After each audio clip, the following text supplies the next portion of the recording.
Good evening, good morning, good afternoon, wherever you might be in the world.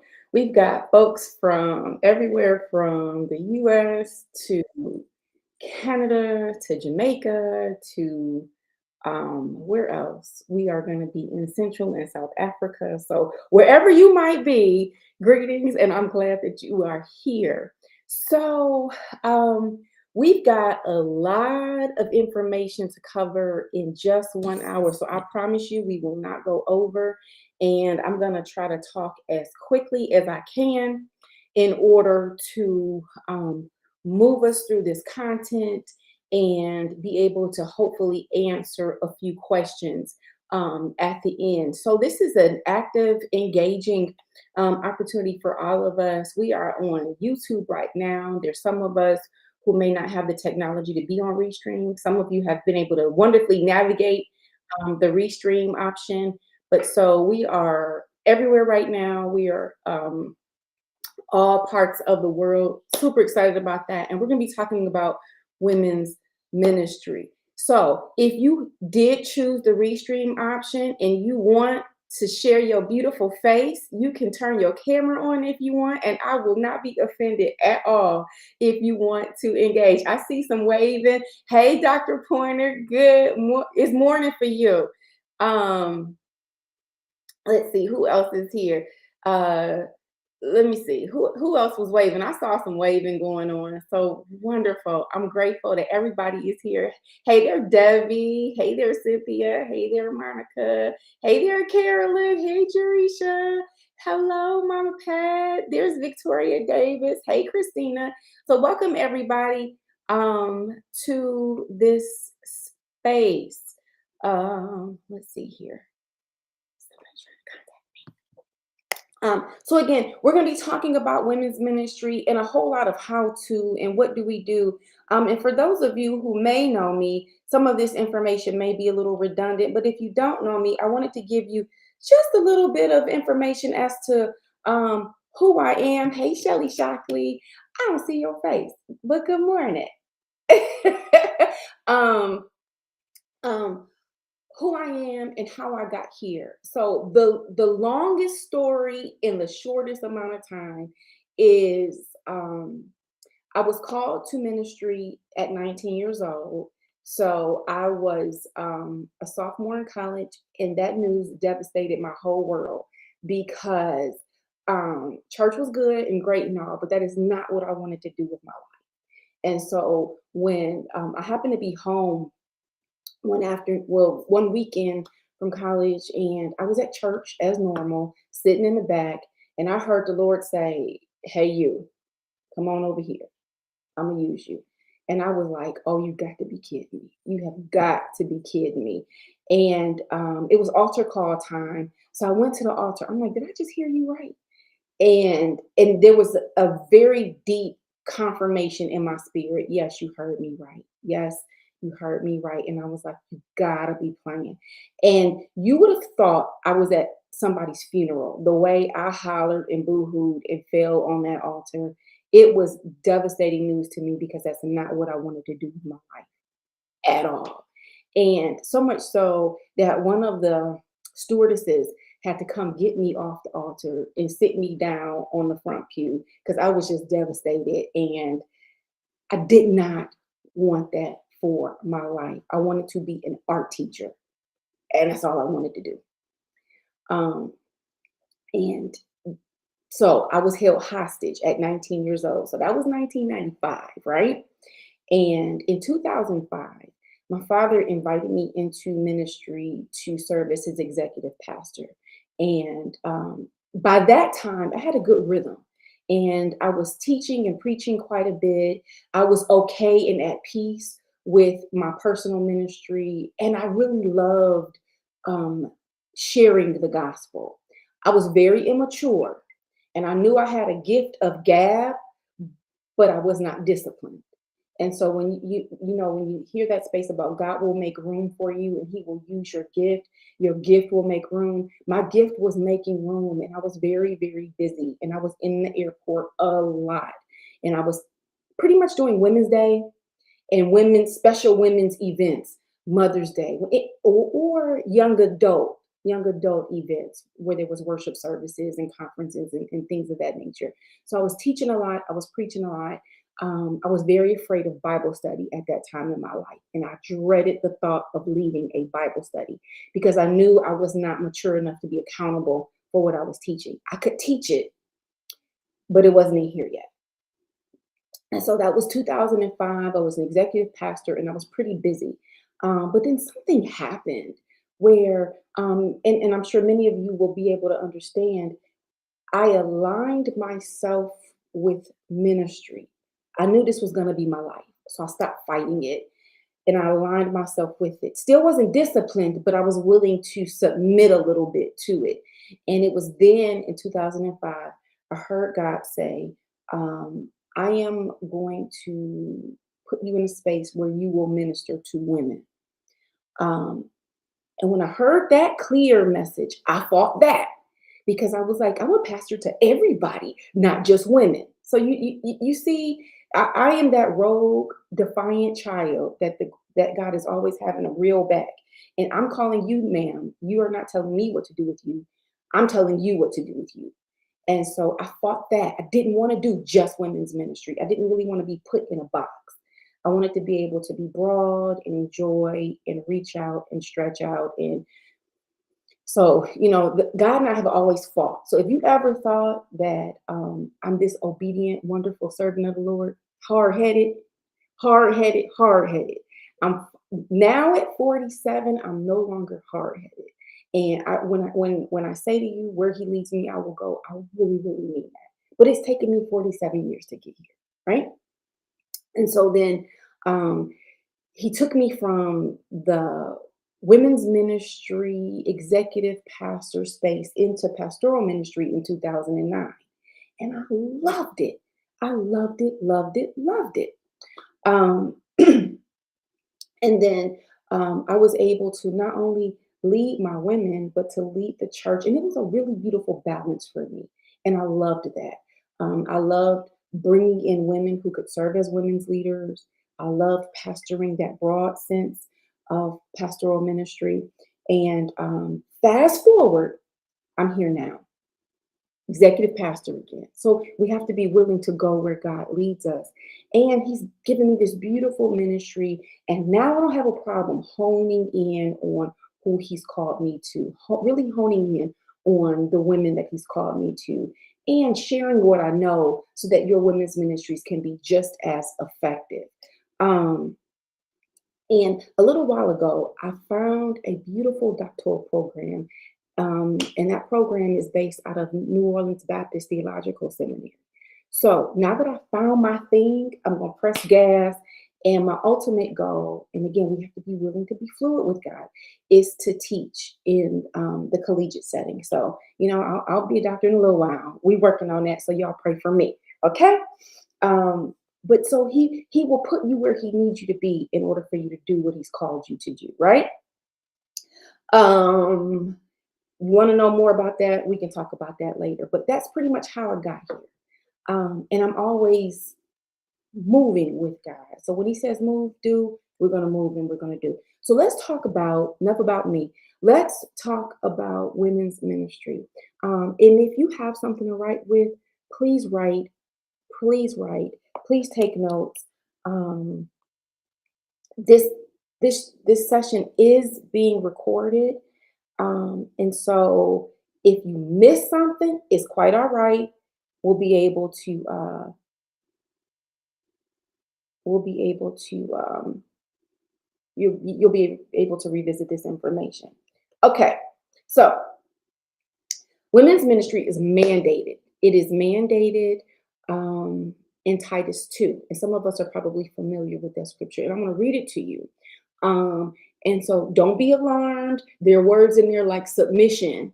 But don't be alarmed. Submission is a good thing when we understand it in context. So Titus 2, 1 through 5 is where we get this whole concept of women's ministry. It is biblical. It is important. As for you, Titus, promote the kind of living that reflects wholesome teaching. Teach the older men to exercise self-control, to be worthy of respect, and to live wisely. They must have sound faith and be filled with love and patience. Similarly, so here we go. Teach the older women to live in a way that honors God. So back up, it says similarly, right? That means that we are to be learning how to walk worthy of respect, to live wisely, to have sound faith, to be filled with love and patience. Similarly, teach the older women to live in a way. So all of that plus living in a way that honors God, must not slander others or be heavy drinkers. Instead, they should teach others what is good. These older women must train the younger women to love their husbands and their children, to live wisely and be pure, to work in their homes, to do good, and to be submissive to their husbands. Then they will not bring shame on the word of God. So there's a whole lot of focus on marriage here. But if you read between the lines, it's telling us that we need to create spaces where women can be vulnerable, where women can be honest with one another, where women can learn, where women can do the teaching, and so women can be held accountable in a safe place. Also, a safe place that's consistent, and a safe place that is intentional when it comes to growth and development. So this is where we pull up this Titus 2, and we can look deep into this space and understand the word of God wants us to be wise. The word of God wants us to be responsible. The word of God wants us to be submissive to his way. So when you come in, when we look at that space about marriage, yeah, that's marriage, but that's also about being a good person, being submissive to God's will. In marriage is God's will. So you can really put that all under one umbrella. But that is really my biblical backing for women's ministry when it comes to, is it biblical? Yes, it is. And this is why. I want to identify a couple of healthy characteristics of women's ministry. And so for those of us who are actively engaged with women's ministry, does your women's ministry look like this? Or did your women's ministry look like this? Or is this a hope that your ministry will look like this? It should be spiritually, emotionally, mentally, and physically supportive to women. It should be, I'm going to say it again, spiritually, emotionally, mentally, and physically supportive to women. Spiritually, it's got to be Christ-centered. Everything we do, I don't care what it is it biblical? Is our women's ministry biblical? Is it consistent? Sometimes we can start with all of the energy in the world and all the fervor, and then we kind of putter out. Is it creative? Nobody wants to be bored. Creativity requires time and planning. And is there confidentiality? Are we confidential in that space? Can a woman talk about her marriage or her children or her desire to have children or health concerns or financial concerns or emotional concerns? Can she talk about it and know it goes no further than this? And so I believe that confidentiality, if there is no confidentiality in your women's ministry, you don't have one. You have a club, and that's not Christ-like. And so misconceptions of women's ministry, it's not a social club. We are social in it, but it's not a social club. It is not primarily a Bible study. I love Bible study, but this ain't that. This is not that. It might include that, but it is not primarily a Bible study. And I think we get that mixed up sometimes in our churches, where women's ministry is only women sitting around, with our heads covered, and we rocking back and forth, and we speaking in tongues, and we reading that's not that. It's not that. And it is not, don't get mad at me, y'all. We're not male bashing here, right? We're not going to come together so we can talk about how terrible the men are. We're not doing that either. We love men. At least I do, right? So we're not doing that. We're coming together to be better reflections of Christ. And so everything that we do has got to look like that, and it's got to sound like that. What are we talking about? Is it Christ-like?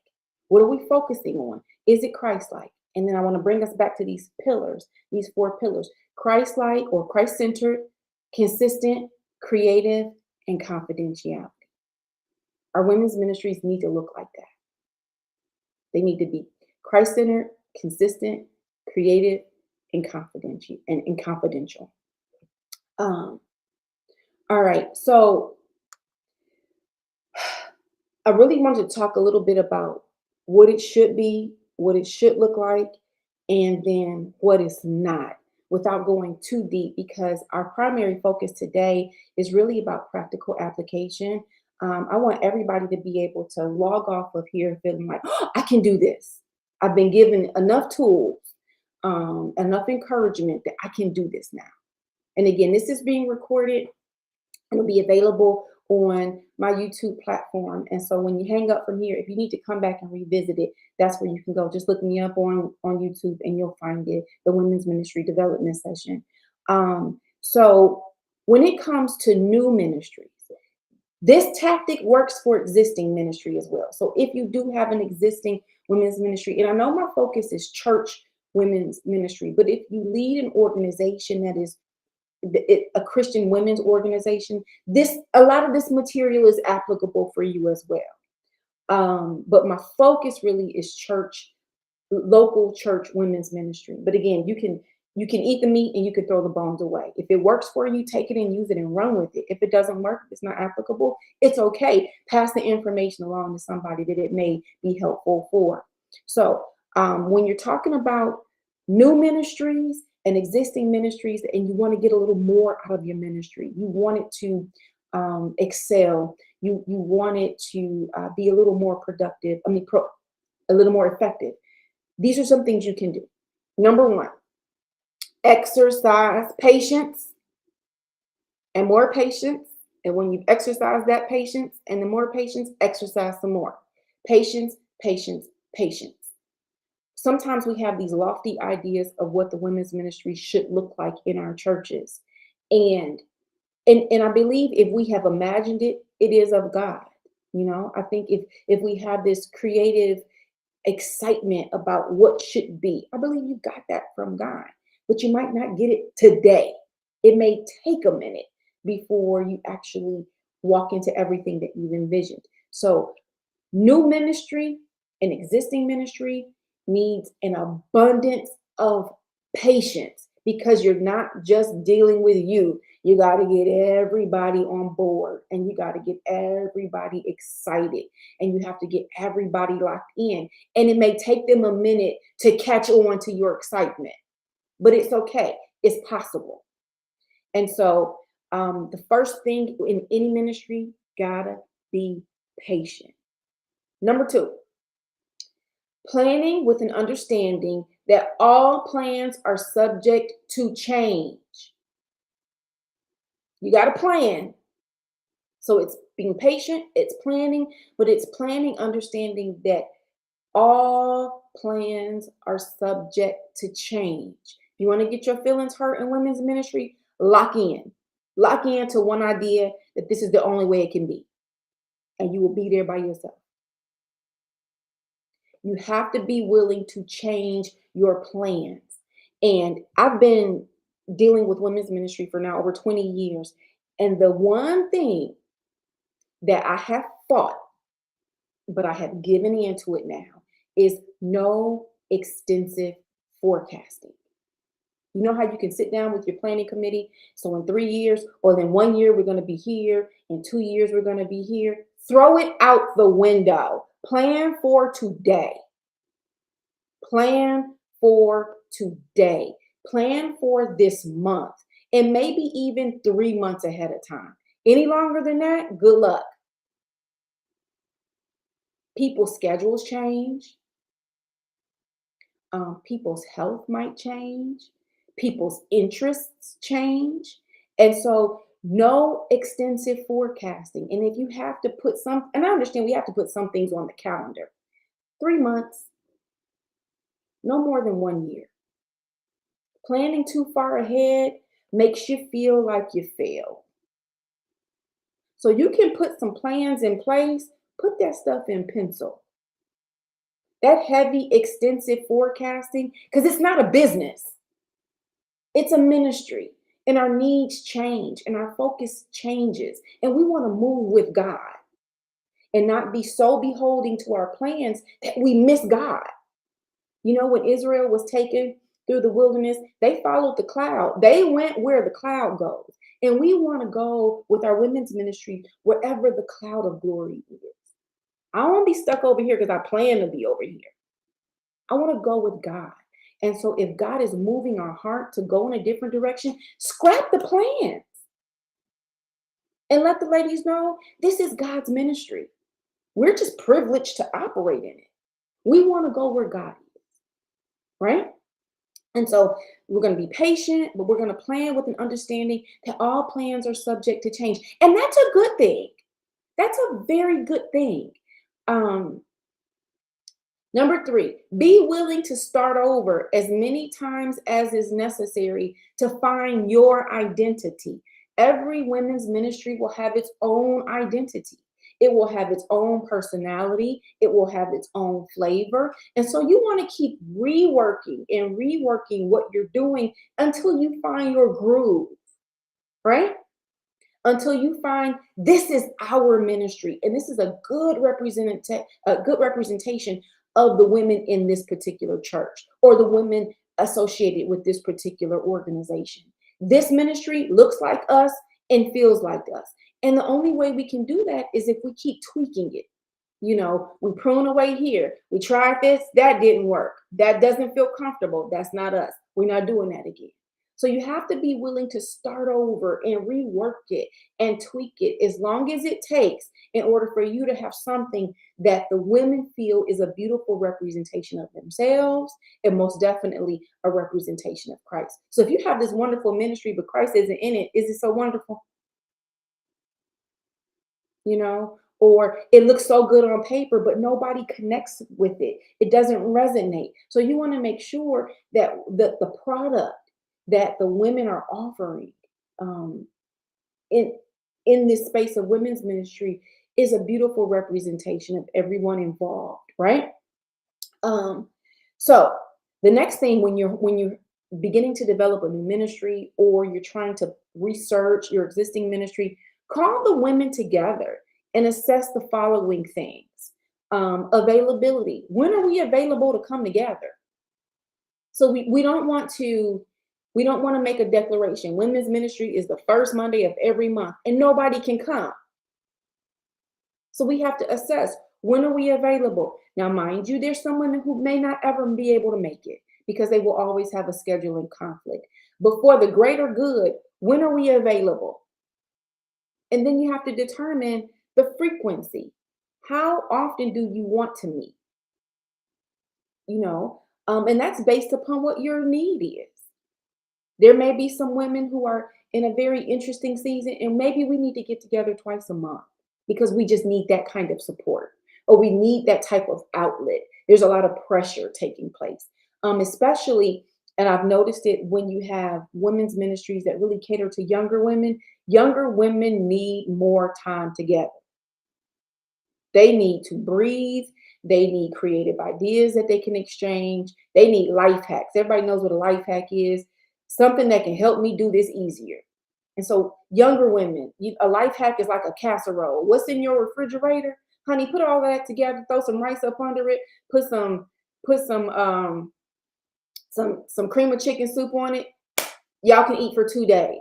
Just what can make life easier for me? Younger women tend to need more information to be a little more effective because there's a lot of pressure in your 20s, your 30s, and the early 40s, I would say, with raising children in balance and all that kind of thing. But availability and frequency, then you want to look at format. What do we want our women's ministry to look like? And I have a couple of concepts that work really well that take a lot of the pressure off of planning. Do you want your format to be more book club like, where every season you read a book and you discuss it? Maybe you organize activities around that book. Do you want it to be more workshop like, which is my favorite, where you're really having your hand on the pulse of the women and you're bringing information and you're sharing workshops and information that bring enlightenment and contribute to our overall um, holistic wellness. Or do you like the format of watch and discuss? You find something interesting, you bring it in, you watch it, you discuss it, and then you plan some activities around what you watched and what you discussed. So there are various formats that you can implement that still keep it fresh, that still keep your women's ministry engaging, that make sure that it's fun. Because if women are bored, they're not coming. They're not coming. They'll come once or twice, but if you don't keep their interest, and that's with anybody, we're not coming again. We've been there, done that. All we're gonna do is do the, you know how that goes. And so um, you want to look at format and you want to keep things fresh and always keep women on, on their tiptoes. Like, what are we going to do today? Where they're excited. They know tonight at 7 they're coming together, or tonight at 6 they're coming together. And you want that to be the highlight of the day for the women when they plug into this women's ministry experience. So it takes creative planning, and you don't want to fly by the seat of your pants. I've been doing it 20 years and I still don't fly by the seat of my pants. I'm sitting and I'm thinking and I'm praying and I'm asking God to guide me so that when the women leave that experience, they are filled and it has been good and they can't wait for the next time, right? Um, Couple other things. You want to establish expectations. You want to establish expectations. What do we expect out of this ministry as a whole? So that you can know how to work it, so you can set goals for yourself. You can know when you've met those goals. You can know when you've exceeded those goals. You can know this is an area where I need to work a little harder.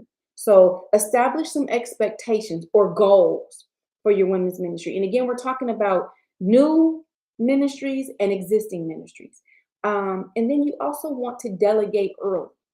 The more hands you have on deck, the more people you have interested in a positive outcome, and the more people you have to talk it up. So if I'm doing all the work, then that means that nobody else has an opportunity to lock in. No one else has an opportunity to contribute.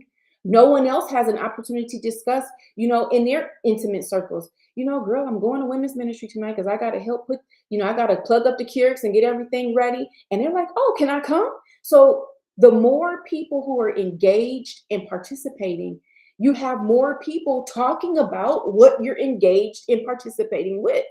So you're piquing the interest of all of the women who are connected to you if they have something to do.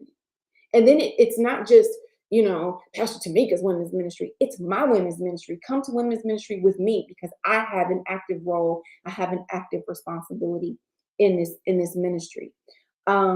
Next, if you're existing, you want to talk about a budget, a workable budget. And I know money is a hard thing to talk about sometimes when it comes to churches, but at the end of the day, all effective ministry needs money. We need money to do good work.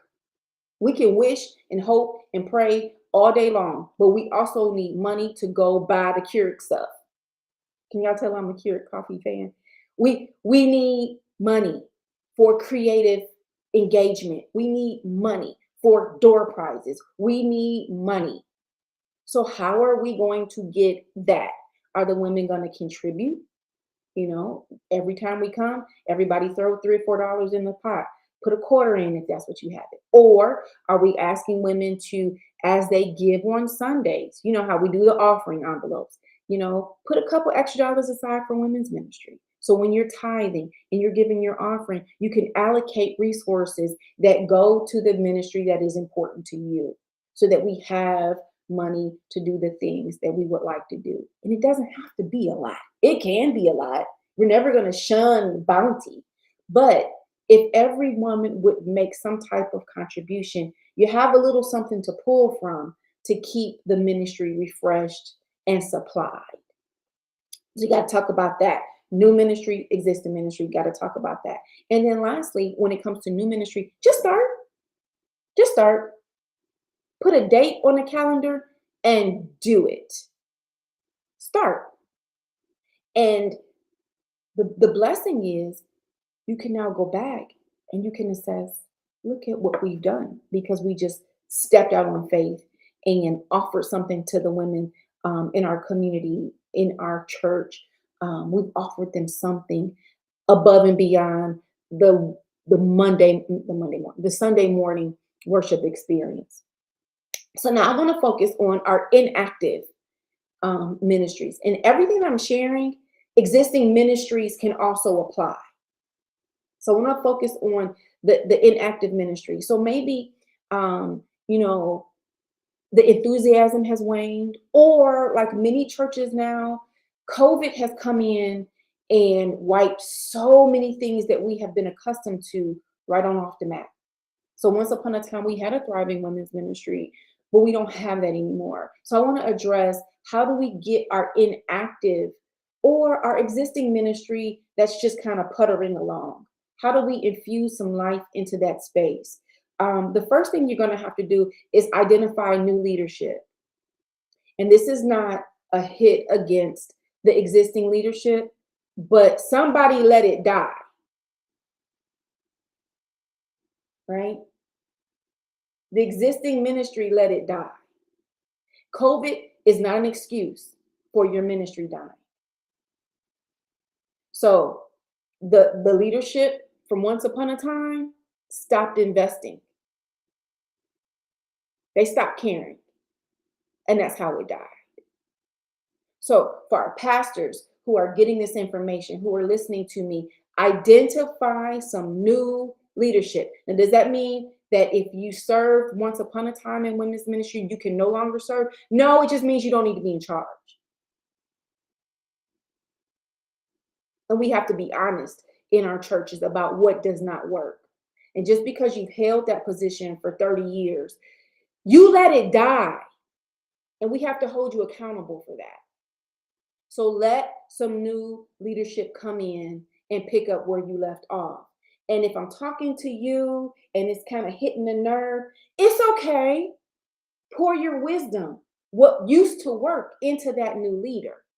We can't be offended to let new leaders emerge. We have to do that or our church will die. And we want our church to continue to live and thrive. And we want these ministries that we've invested in to continue to live and thrive. And so pastors must identify a new leadership team that can be put in place to move this ministry forward. The next thing you're going to have to do, if it's inactive and you want it back, or it's not working and you want it to do better, we have to personally contact all inactive members. So if you came a little bit or you came frequently, contact every inactive member to discover three things. You got to ask them three questions. Why are you inactive? Don't skirt around it. Why are you inactive? Are you willing to return? And what do you miss, if anything, about women's ministry?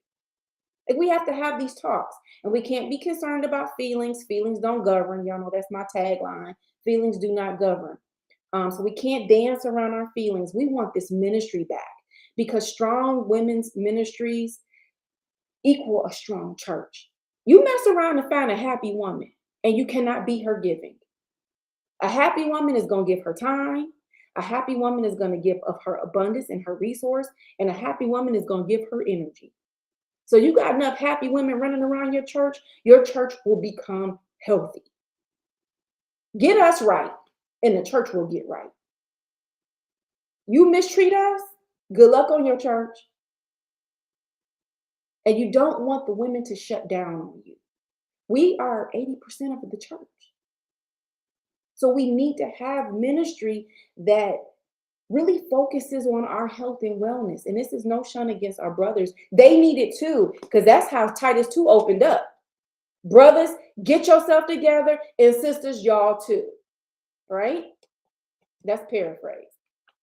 But so we need ministry that ensures that we as people are good. And if we as people are good, we are so much more effective as Christians. All right? So we've got to ask, why are you inactive? Are you willing to return? And what do you miss about women's ministry, if anything? What do you miss about it? Why did you come before? Right? So after you have done that work of contacting everybody who was engaged at some point in time, you want to set a date to launch in person. Everybody might not be able to come. Don't worry about it. You don't need buy-in on this date. You just need a date to set everything back in motion, right? And when you set the date, make it a surprise. Something exciting is happening on Wednesday, August the 1st. I don't even know if that's the right date or not, but you set a date and just let them know we need all women here because something exciting is about to happen. And what you do is you want to plan an engaging activity that is reflective of what the women said they missed. So what did the women say they missed? I missed those little fudge stripe cookies. Have some there, right? If they said they missed the workshops, have one that day.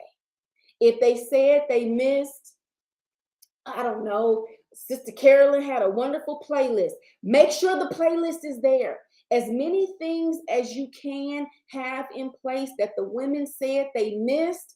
Create an experience that reflects what they long for. And if you meet that need, they're coming back. So you want to wow them with their first engagement after being inactive. You want them to feel like this was worth my gas. You ever go somewhere and you like, I could have saved that gas in that time and I can't ever get it back. You don't want them to feel that. You want them to feel like this is what I missed, right? So, and then after you have that event, whatever that event is, it is not Bible study unless they say that's what they missed. You want it to be fun. And if it was the Bible study that they missed, have it really engaging and fun. Not sitting in a circle reading Bibles. Do something fun and festive with the Bible study concept. So after you have that relaunch date, you want to have another meeting very quickly after you've gotten their attention. And so whether it's on Zoom or whether it's a quick little conference call, or if it's a quick little meeting after church. Ladies, I want everybody who was there Wednesday to meet me right after church. But you want to have a really quick debriefing meeting with everybody who was there. And you want to talk to them about, did you love that? Have our needs changed? Have our interests evolved? And will you commit to this? So that moving forward, you're offering what they say they need. You know, once upon a time, maybe I needed that, but I don't need it anymore. And that's why I haven't come. So after you've gotten their attention, you want to have a good conversation, quick little conversation. Doesn't have to be 30 minutes long. Just a quick little, was that good for you? Do you miss it? Will you come back? You need that, yes, I'll come back. You need to get that, yes, I'll come back from them. And then you need to plan and keep moving. And do not be discouraged if there are only 2 or 3, or if you come in and there are 500. Don't be discouraged by the number of women who come, whether it's a new meeting, a new women's ministry, or it's an existing ministry, or you are relaunching an inactive ministry. Don't be discouraged by how many. Be encouraged by what is happening. Because I promise you this, if you have enough women coming on a consistent basis who are really being fed, it will grow. And remember what I said when we were talking about new ministry, patience, patience, patience. You don't want your women's ministry to blow up overnight. You know, think about it like a balloon. You don't want your women's ministry full of hot air and fragile. A balloon is fragile. You pop it the right way and it's gone. You don't want that. You want it to be like an oak tree. Over time, it's growing and it's firmly planted, and it's beautiful and it's fruitful and it stands the test of time. That's what you want for your women's ministry. So you want only the women there who are locked in. You only want the women who are committed to doing the work, and you only want the women who can keep their mouth closed. So if you have ever done women's ministry with me at any point in time, I am a stickler for confidentiality. There's some things that God can do. I almost think of women's ministry like a an operating room.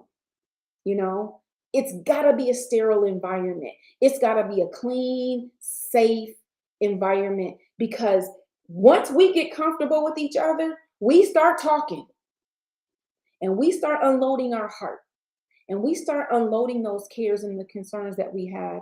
And it's got to be protected. And so, for those of us who are leading those ministries, there needs to be a heavy emphasis on privacy and loving care for one another, so that we can be vulnerable. You know, we cannot breach those confidentiality lines. We cannot. And so, do not hesitate. For those of us who are leading, do not hesitate to have a little phone call. Hey, sister, so and so. It got back to me that that you've been sharing very private, very personal information, that we've been um, unpacking in women's ministry, and so I'm going to put you on a little sabbatical, okay? So for right now, and probably till the end of the year, I'm going to ask you to sit out, because you've demonstrated that you will not keep this space safe. Doesn't mean you can't come to church. Doesn't mean you can't serve in other capacities. But this here, you've proven yourself to be irresponsible. And this ministry has to be strong, and it has to be dependable. And you can work your way back in, but for right now, I want you to think about it. And unfortunately, that has happened. And we as leaders have to be willing to have those hard talks when we know people are gossiping and sharing information that should not be shared. You know, and everybody cannot handle women's ministry, and that's okay. That's okay. But we have to protect it. I want to open up for some questions because we have a little bit of time. It's 10:43 and we are right on schedule. I'm hoping that I've given enough information that you can really take and really practically apply right away, to begin to see some improvement and some movement and some growth in your women's ministry. And again, this was really intended for church women's ministries in your local church. But I know some of us have ministries that are not rooted in church, and a lot of this information you can apply it. You can really apply it. Like I said earlier, you know, you eat the meat, you throw the bones away when it comes to how you're moving and navigating in your ministries. Are there any questions? I'm going to look over on YouTube to see if there are any questions, and if there are any questions here in our local chat. I'm happy to answer any questions you have. You can unmute yourself if you are in the room.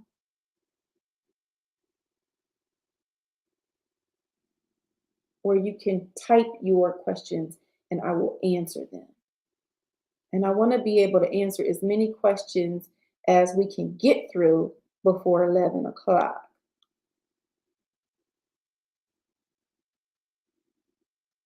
Debbie, I see you talking, but I don't hear you. You see an unmute button? Let me see. Okay. There you go. Here, let me bring everybody up that I can.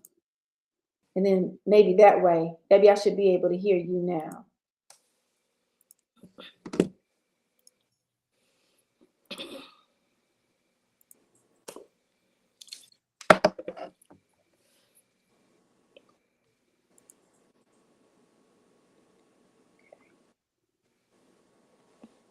Do you see the unmute button?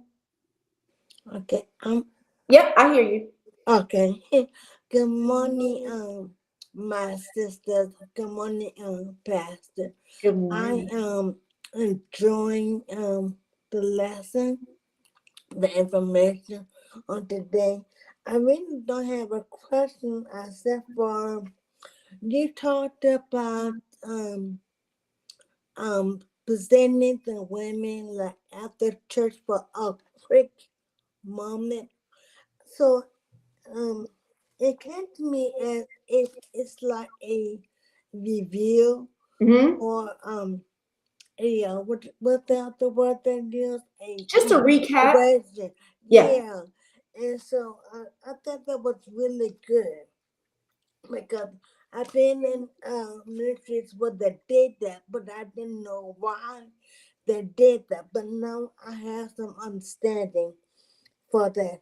Also, at the very beginning, you talked about women coming together, whether it was existing or reforming it, building it now.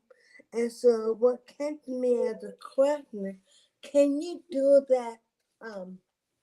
I know you can do it in person, but can you also do it like on Zoom? Because maybe you got people that that have been saying something to you about we need to start or didn't need to start or but they moved away from your local city or Yeah. local state. So can you also start it out like on Zoom or something like that? Absolutely. You can. Um, whatever we've discussed here, I think all of these different elements to ministry can be applied to the virtual setting for those who do have, your online ministry. I mean, I have one. And yes, you can take all of these different tactics. Again, the pillars are Christ-centered, consistent, creative, and confidential. You can manage that online. You certainly can manage those four pillars online if you needed to. And even for some churches who just practically gathering is not going to work anymore. We've gotten spoiled with virtual gatherings. If you so choose to move your women's ministry forward online, you can still do it this way, but it needs to be Christ-centered. It needs to be consistent. It's got to be creative. And you're even challenged all the more to come up with creative strategies and ways to engage your women online. Because I'll tell you what, one of the things that you'll contend with, the computer will be on and they'll also be watching TV. Or they'll be in front of you, but you'll see that eye drift off and they'll be texting and talking, and so you've got a lot to contend with when it comes to keeping their energy and keeping them engaged. So it is not impossible. It is not impossible. But for those of us who are able to connect in real time in person with women, I recommend we do that, unless it's impossible. Thank you. You're welcome. You're welcome. Any other questions?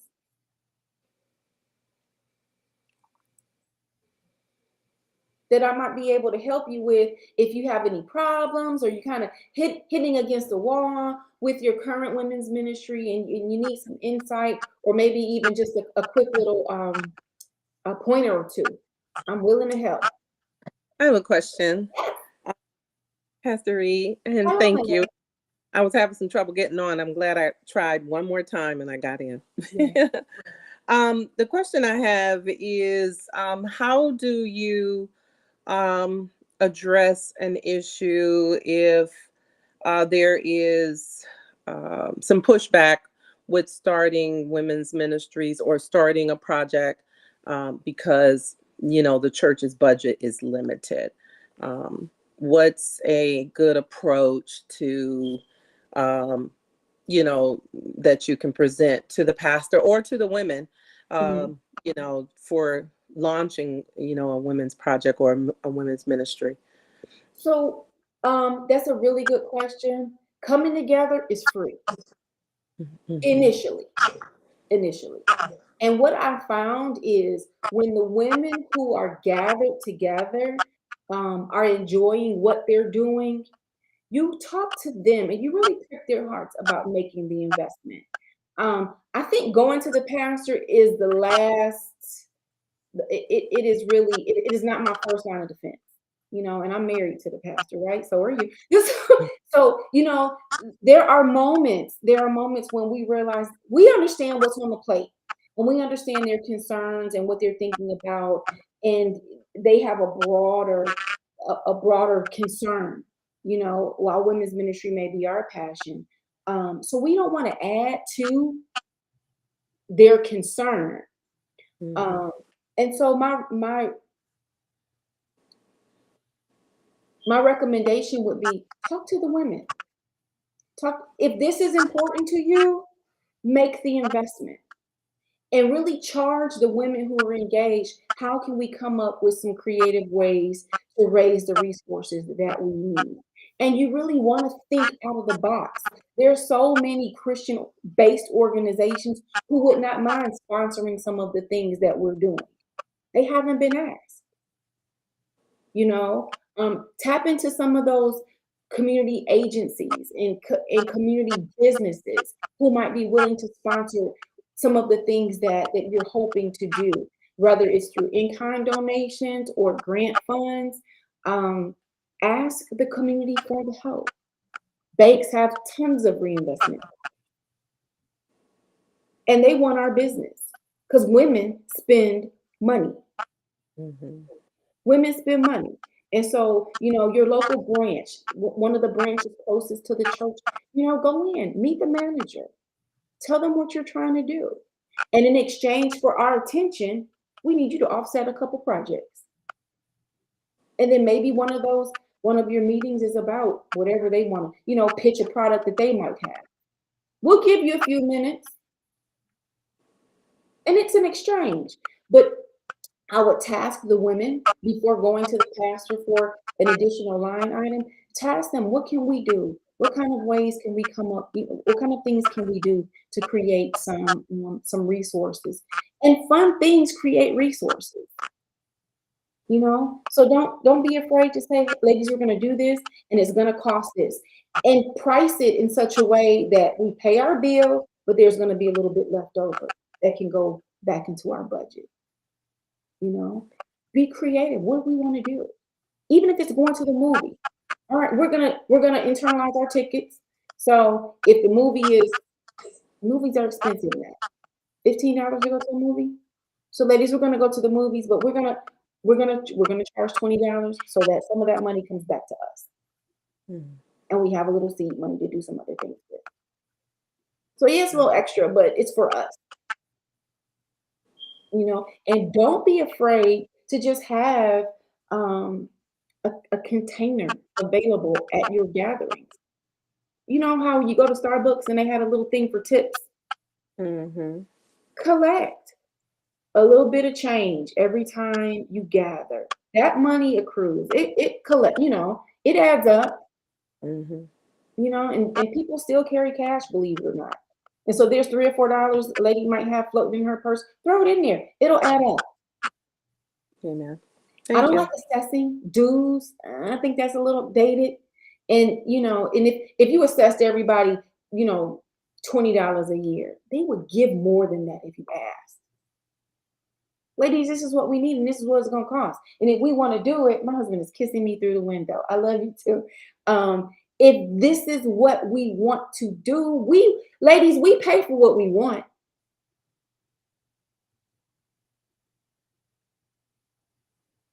We have a way of making it happen if it's something we want, and get creative doing it too.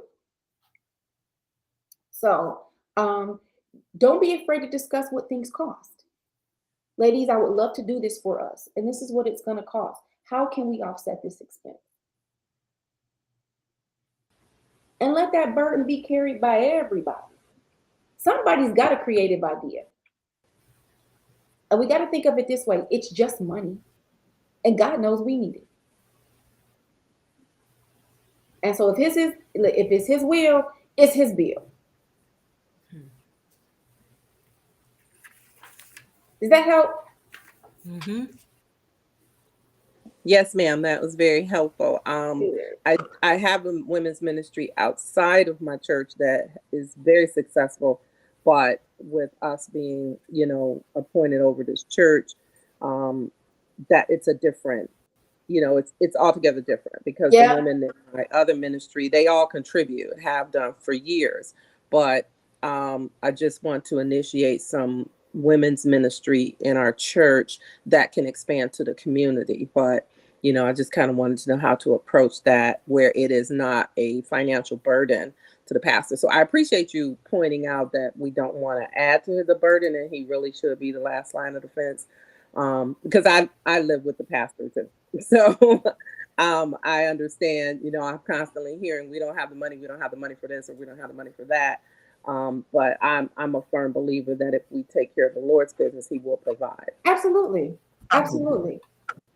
And some of us, we are not as generous in our giving because our heart has been hardened.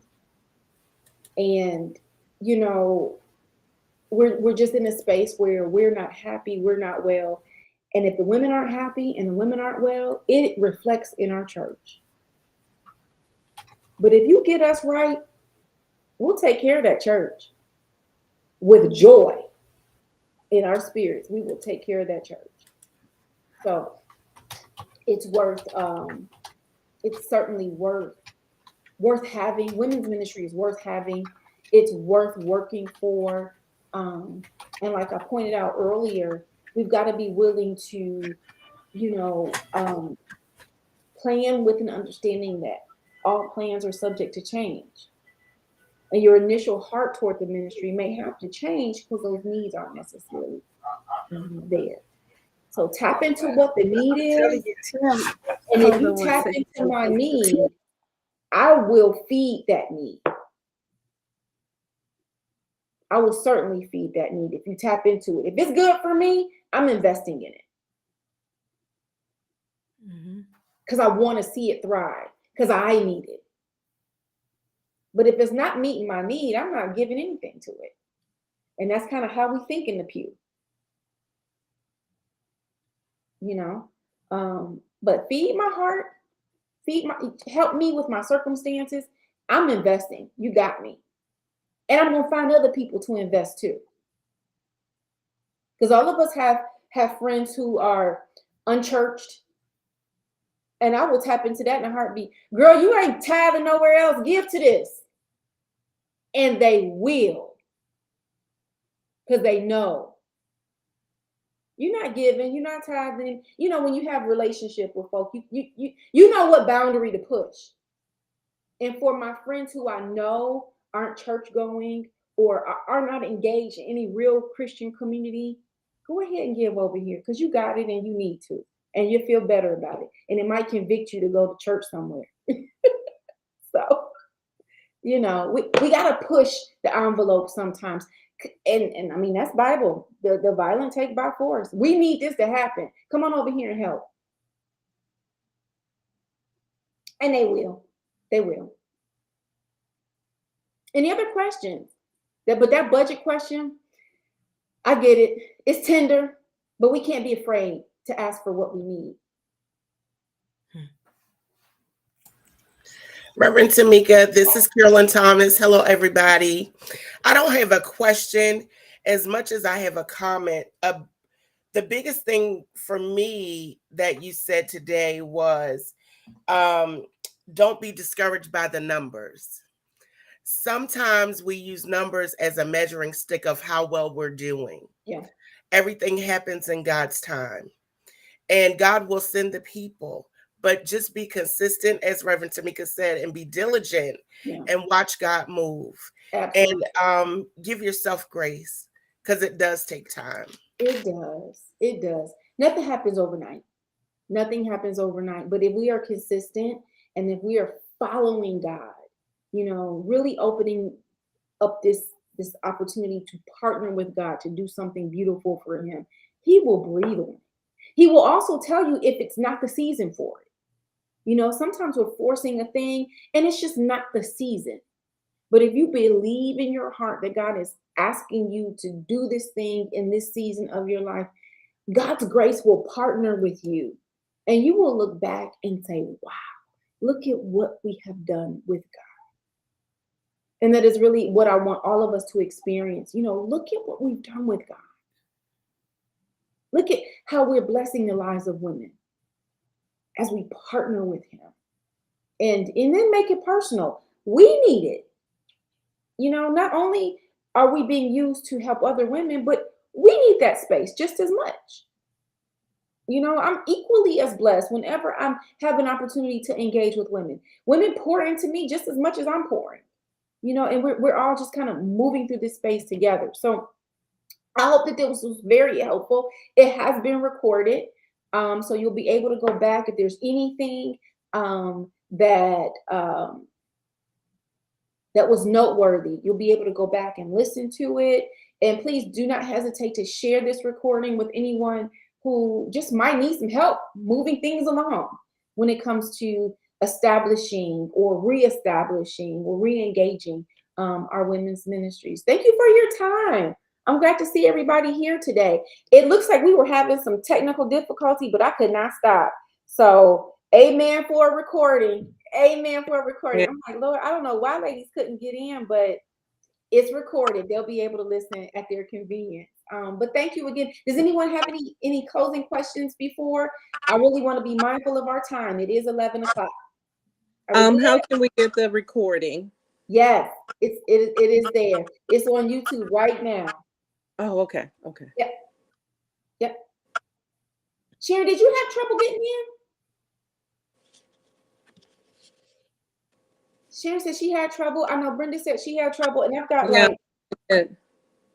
Yeah, it kept telling me that the room was full and that I couldn't get in. So I tried like 4 or 5 times, and then I was about to quit, and then I said I'm going to try one more time. And I then don't know, technology. Yeah, I don't know. Well, I guess look.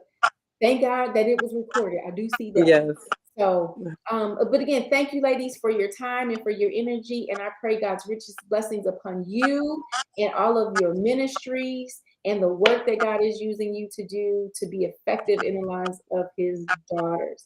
So have a wonderful rest of your day. And don't forget, everything will be available on YouTube. And I will go ahead and make sure that that link is sent to you as well. All right. Thank you so much. Thank Have you. a great day, everybody. You too.